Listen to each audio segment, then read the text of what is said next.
Hello friends, રસોઈની દુનિયામાં આપનું સ્વાગત છે। આજે હું તમને એકદમ ઓછા તેલમાં અને એકદમ ટેસ્ટી હરાભરા કબાબ બનાવવાની રેસીપી જણાવીશ। જો તમને આ વિડીયો ગમે તો લાઇક, શેર અને સબસ્ક્રાઇબ જરૂરથી કરજો અને તમારા ફ્રેન્ડ્સ અને રિલેટિવ્સમાં જરૂરથી શેર કરજો।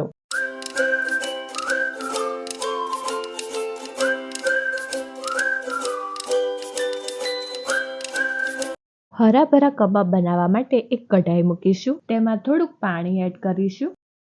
પાણી નવશેકું થાય એટલે એક બાઉલ પાલક ચૂંટીને ધોઈને લઈશું। 100 ગ્રામ ફણસી લઈશું। હવે આને ઢાંકીને 4-5 મિનિટ બાફવા દઈશું। 4-1 મિનિટ પછી ગેસ બંધ કરી દઈશું। હવે તેમાંથી પાણી નિતારી દઈશું આવી રીતે।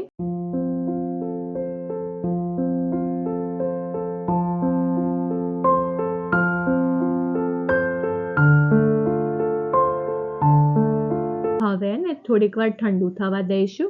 બધું પાણી નીતરી જાય એટલે એક મિક્સી જાર લઈશું। તેમાં એડ કરીશું। હવે તેમાં 9-10 કળી લસણ, 100 ગ્રામ બાફેલા વટાણા,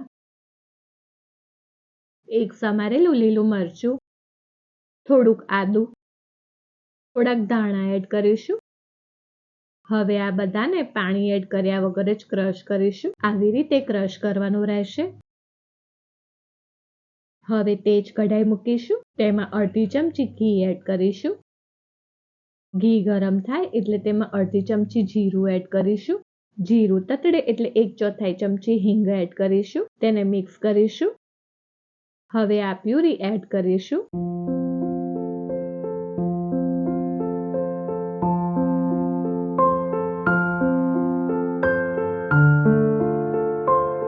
મિક્સી જારમાં જે ચોંટેલી પ્યુરી હોય તેને હાથથી જ સાફ કરીને કઢાઈમાં એડ કરી દઈશું। હવે પ્યુરીને એકદમ ડ્રાય કરવાની રહેશે। મીડિયમ ગેસ ઉપર સતત હલાવીને તેમાંથી પાણી બાળી દઈશું।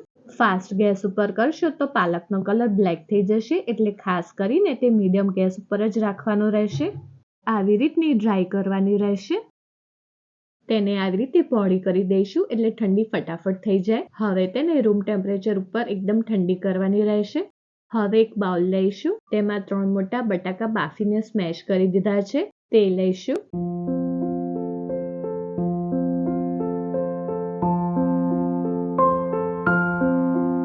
હવે તેમાં આ ઠંડી થયેલી પાલકની પ્યુરીને એડ કરીશું।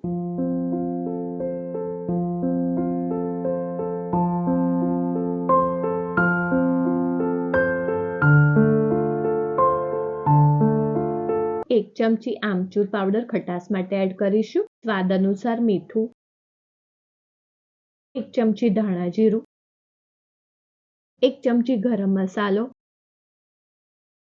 2 ચમચી કોર્નફ્લોર એડ કરીશું। તમે આની જગ્યાએ ચોખાનો લોટ અથવા ચણાનો લોટ 2 ચમચી લઈ શકો છો, અથવા સૂકી બ્રેડને ક્રશ કરીને પણ એડ કરી શકો છો। આ બધાને મિક્સ કરીશું। બધું જ મસ્ત મિક્સ થઈ ગયું છે। હવે હાથ પર તેલ લગાવી દઈશું। હવે તેના બોલ કરીને શેપ આપીશું।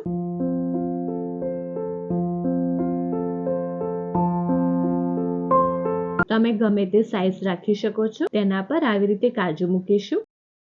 તેને હવે એક પ્લેટમાં મૂકી દઈશું। આવી રીતના બીજા બધા કબાબ કરવાના રહેશે। હવે એક નોનસ્ટિક તવી મૂકીશું। તવી પર અડધી ચમચી તેલ એડ કરીને તવીને તેલવાળી કરી દઈશું। મીડિયમ ગેસ ઉપર આ કબાબને મૂકી દઈશું।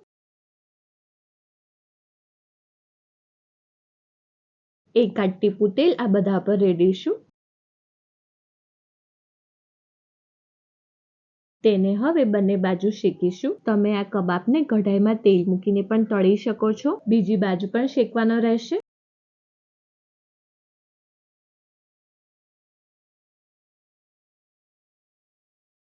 આવી રીતે બંને બાજુ શેકવાના રહેશે। હવે તેને એક પ્લેટમાં મૂકી દઈશું। આવી રીતના બીજા બધા કબાબ કરવાના રહેશે। આ કબાબને શેકાતા 5 થી 6 મિનિટ જેવું થશે। આટલી ક્વોન્ટિટીમાં ટોટલ 14 થી 15 નગ હરાભરા કબાબ બનશે। ફ્રેન્ડ્સ, તો આપણા એકદમ ટેસ્ટી અને એકદમ ઓછા તેલમાં હરાભરા કબાબ રેડી છે। તમે આને કોથમીરની ચટણી અથવા કેચઅપ જોડે સર્વ કરી શકો છો। જો તમને આ વિડીયો પસંદ આવ્યો હોય તો સબસ્ક્રાઇબની જોડે બેલ આઇકોન ઉપર ઓલ બટન દબાવજો, જેથી મારા બધા નવા વિડીયો તમને મળતા રહે।